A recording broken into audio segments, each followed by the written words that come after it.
Ако още не пазаруваш от български брандове, то това видео е за теб.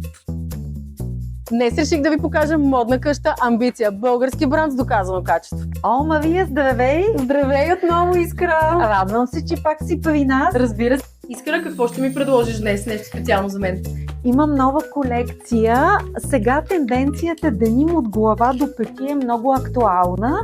Тук интересното е, че съм добавила много малки детайли, които ще забележиш. Освен това е спортно елегантно, т.е. подхожда на млад човек като тебе. Отново в лимитирани бройки, нали така? Да, само 5 броя. О, чудесно. Ти винаги използваш най-висок клас материи. Нещо по-специално за този ден може ли да ми кажеш? В случая това не е обикновеният дънков плат, който сте виждали навсякъде. Това е летен деним. Виждаш колко е лек, има ликра, удобен е. Тоест това е деним, с който можеш да ходиш лятото и той няма да те запарява. Чудесно. А кой размер е подходящ за мен? Аз мисля, че ти си е с размер. При нас това е 38 европейско, така че при нас ти си 38. Чудесно. Взимам го. Пълна и щастлива. Избрала българското.